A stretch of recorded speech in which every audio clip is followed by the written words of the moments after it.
Hi guys, so this is an overview of real estate investing, a blueprint of doing a profitable real estate transaction. You will know exactly what goes on so that there will be less surprises down the road. The first part of this process is, of course, you need to find properties that have profit potential. And how do you do that? So let's open this. Actually, you will have an idea on how this is done because I've covered this in part in video 1 and video 2.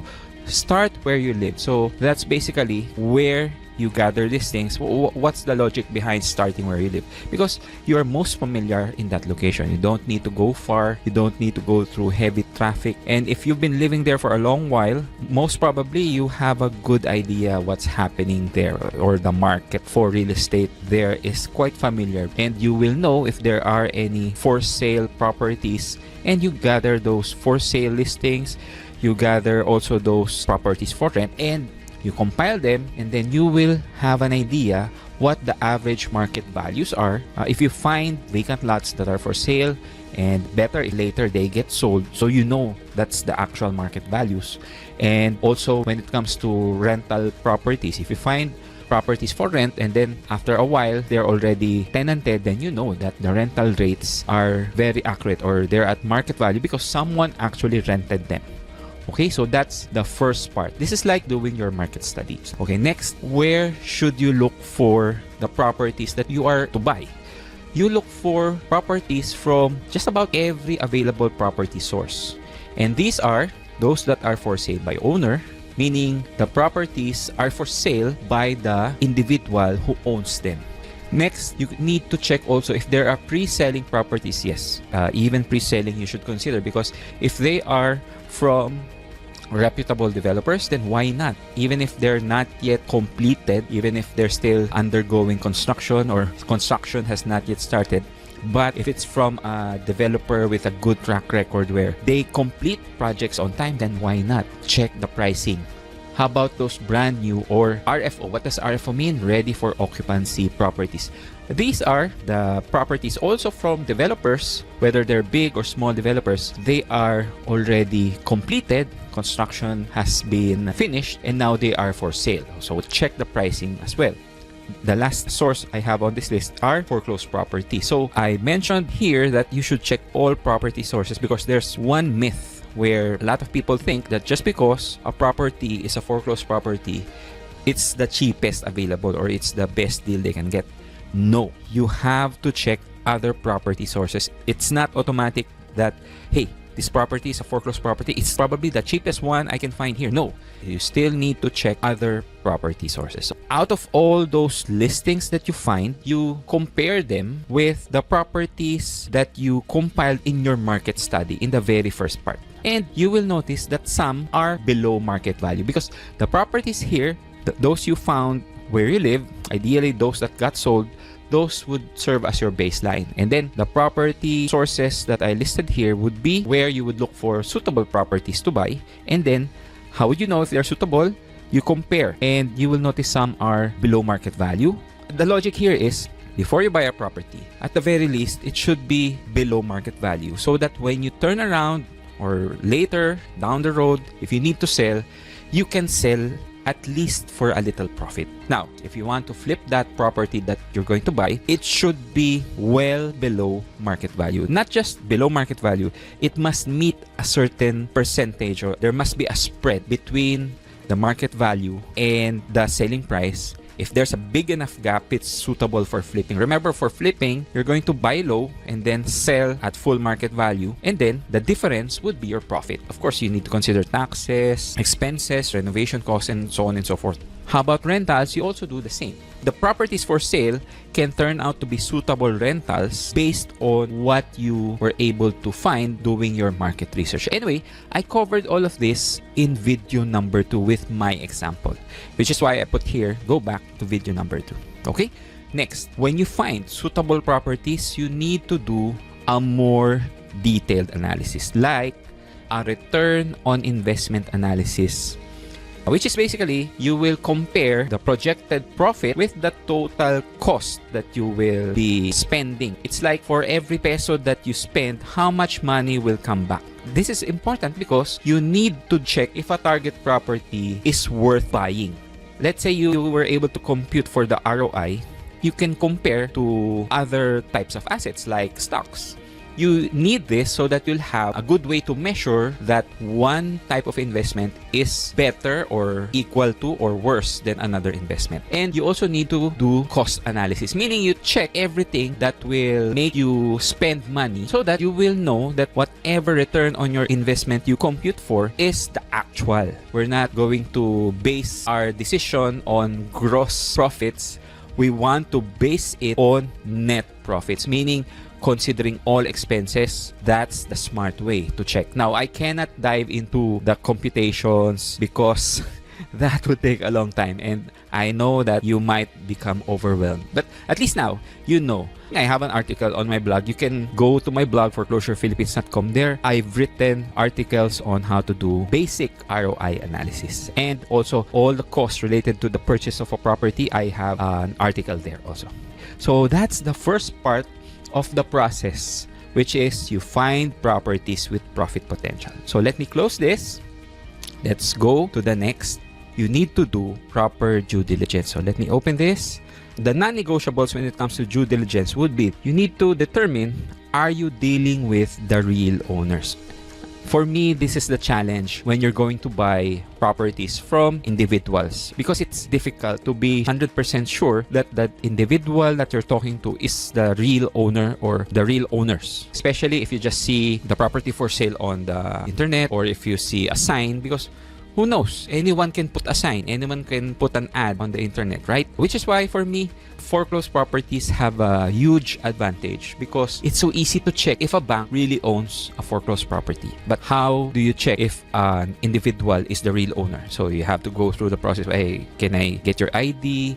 Can I see proof that this is really your property? And most of the time, it can become more difficult when those sellers don't want to divulge any information. Maybe they're paranoid. And you can't blame people to be paranoid like that, especially in this day and age.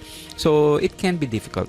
But still, you need to do this. As part of due diligence, you need to check, are you really dealing with the real owners? Okay? Now, very important aspect with due diligence is the ocular inspection, the actual viewing of the property. And what's the importance with this? First, you need to check if the property for sale is really there. Because I've known some properties that are for sale, but you cannot find them if you try to look for them. Strange but true. While you're there, you can already determine if that location is flood prone. You can only find out if you see flood lines or other signs. Yes, you can check online, check the geohazard maps that are now available when it comes to flooding, but it's still better to go there.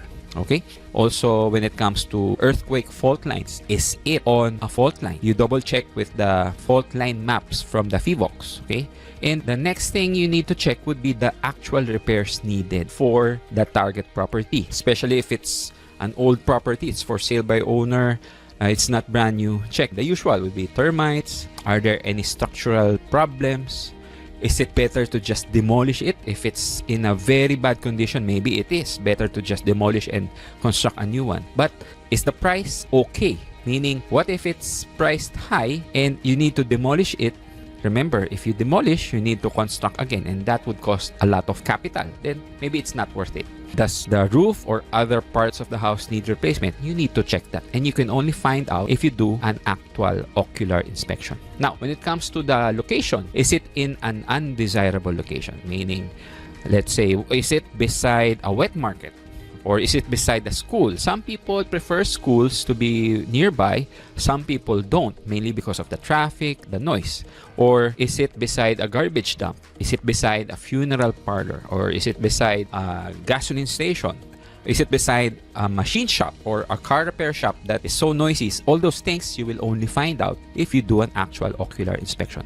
Next, how about the utilities? Does a property have service entrances for, let's say, electricity, for Meralco, or how about the water for Maynilad or Manila Water or Prime Water or whatever concessionaire is handling that location? Are there any service entrances? Who knows? Maybe that property you're buying is not yet fully developed. That's why there are no utilities.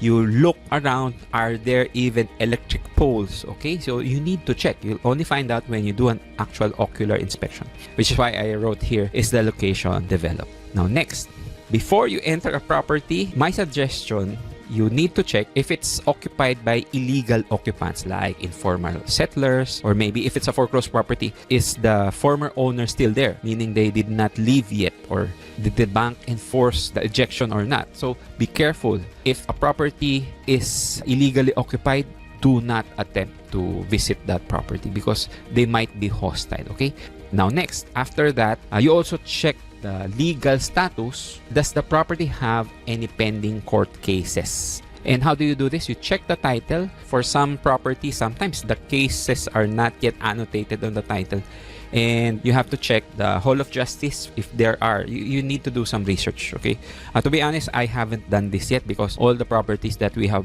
purchased don't have any pending court cases, because for me, I do not want any headaches, which is why I avoid properties with pending court cases.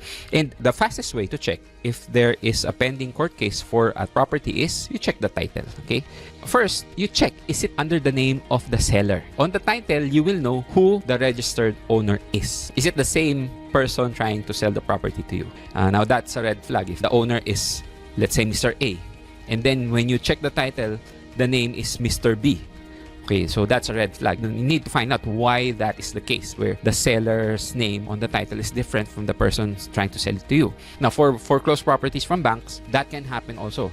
The name of the registered owner is not yet the bank. It's actually the former owner. So it's just a matter of transferring the title to the bank. And you need to ask the bank, hey, why is the registered owner not you? Most of the time, the bank will say, sorry sir, we're still under the process of transferring it to the name of the bank. And you call that process consolidating the title. And as I mentioned earlier, next is you can see on the title if there are any pending court cases annotated on it. You call that lis pendens or pending court case. And do you also see annotations or encumbrances? What are those? Let me show to you some examples. Okay, Section 7 RA 26.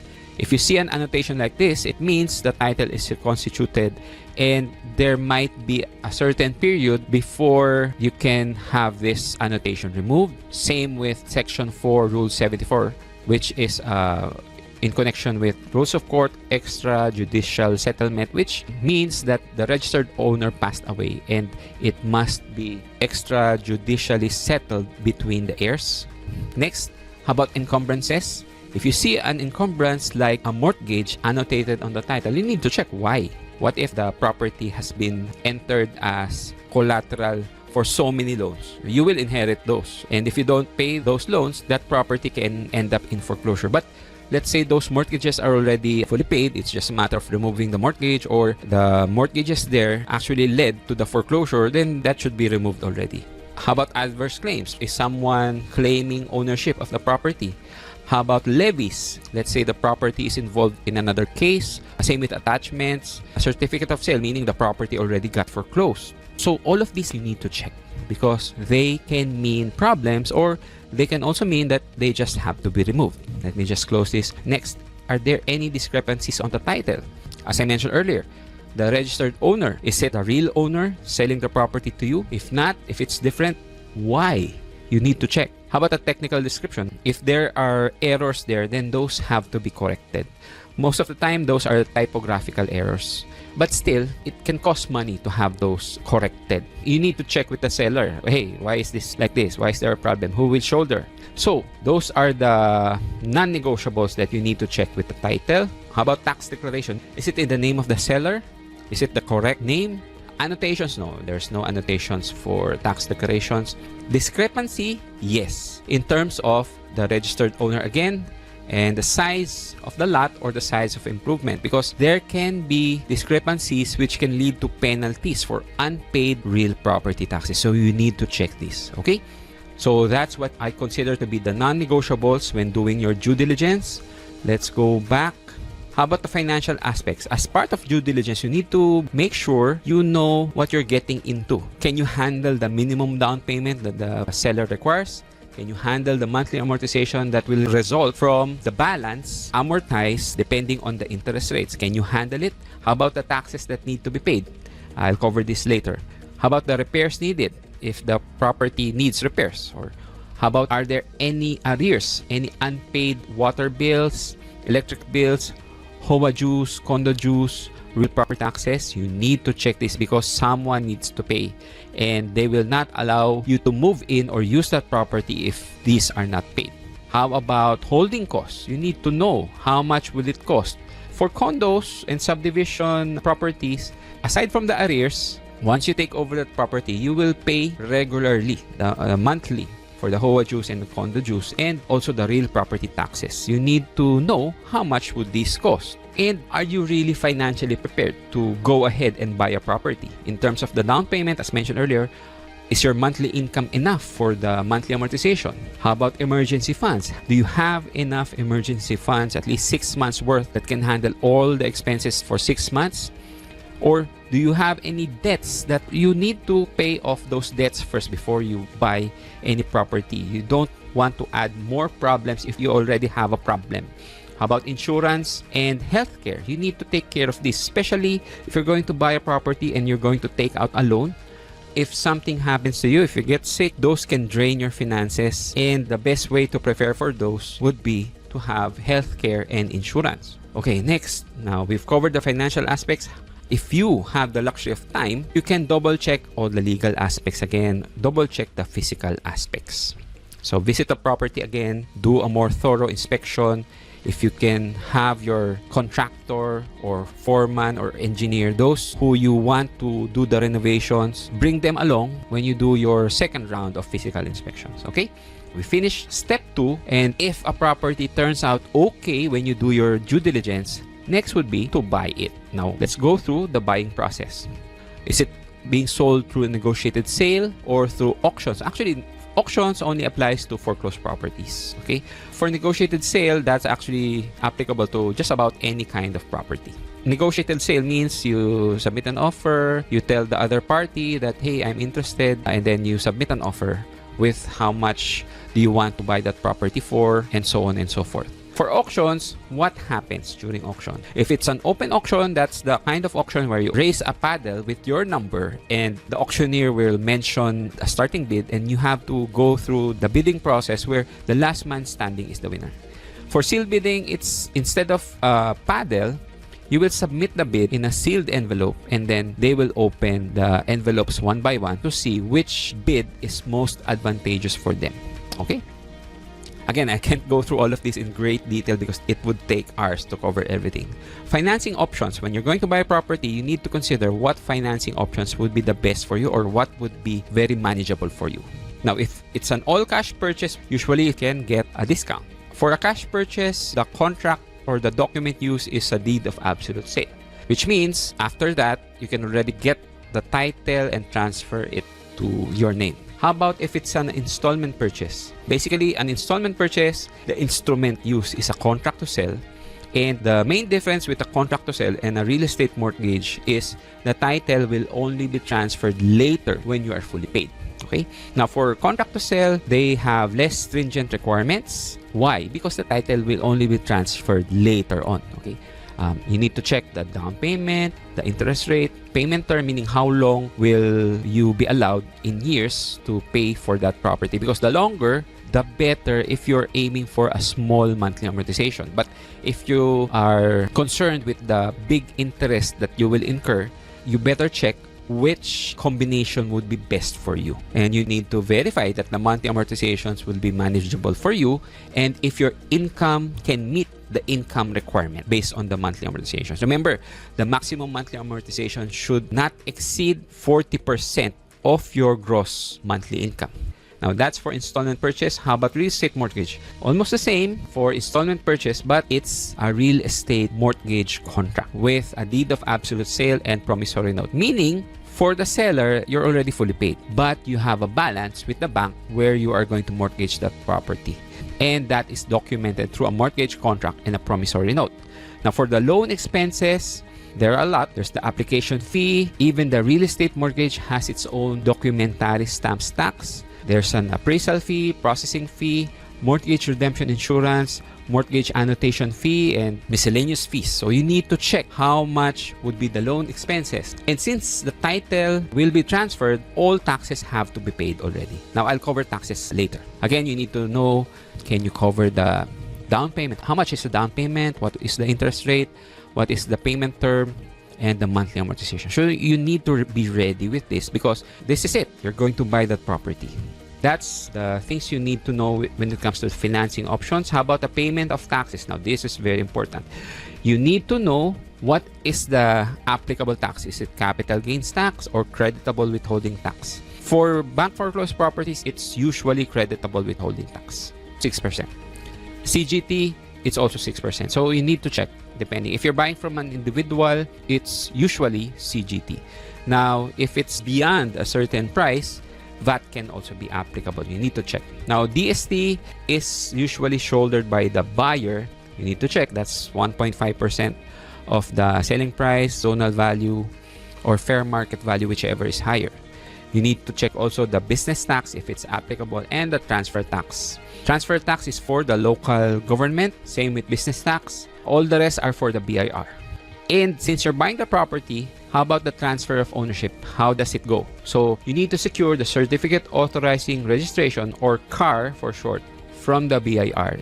And you can only secure this after you have paid all the required taxes. And then you will go to the Registry of Deeds, submit the old title with all required documents, pay the registration fee so that you can have the title transferred under your name.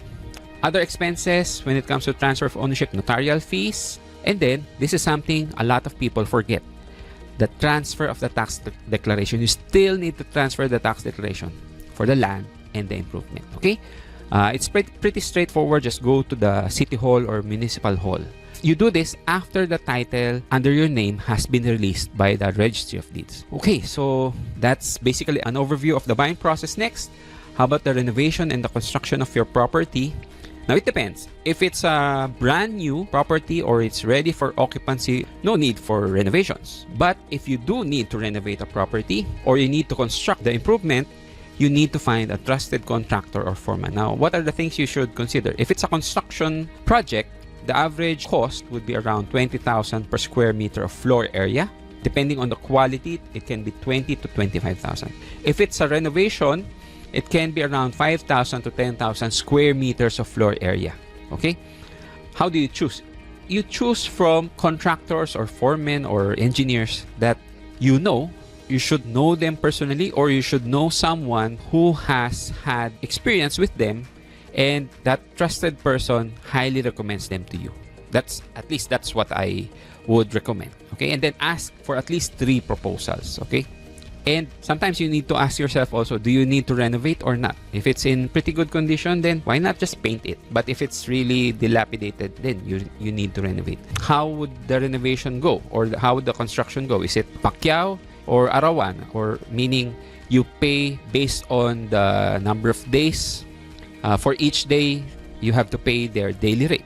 So those are the things. That's just a quick overview of what you need to consider for renovation and construction. Next would be, how do you actually make money? For whatever strategy you want to do, you need to do proper marketing, okay, either online or offline, or it can be done for you by real estate brokers. So, and let's move on quickly to the common strategies. If you're going to flip, these are the steps you will go through. So basically, you already purchased a property, you renovated it, now it's time to sell, and you will go through these steps. Okay, you need to determine your payment terms, market the property. Basically, step 1, you structure the deal. Step 3, viewing, strippings for your prospective buyers, and then you go into negotiations, receive an offer, then you close with the best buyer, property turnover, and transfer of ownership. You basically do what you did when you transferred the ownership to yourself. Next is you transfer the ownership to your buyer. Okay, how about rentals? For rentals, the steps would be, again, marketing. Marketing is very important. Okay, for any kind of strategy, you need to do proper marketing to expose the property, to have it sold, or have it tenanted. Okay, for rentals, you need tenant screening, and then you go to contract signing after you determine which tenant would be the best for you. Okay? And this is something that a lot of people fail to consider. Property management. You still need to do proper property management for your rental property. Okay? Let's say, what if something happens to your property? Who will handle it? That is covered by property management in place. Okay, whether that's you or your property manager. Okay, you don't forget also to have insurance. Okay, another thing you can do to make money would be brokerage, but since here we're in the shoes of a buyer, then let's skip this for now. So basically, that's how you make money, and that's it. We covered the whole process. At this point, you should have already sold the property. Rinse and repeat. Basically, you look at your transaction, what went wrong, what went right, what needs to be improved. Okay, you rinse and repeat.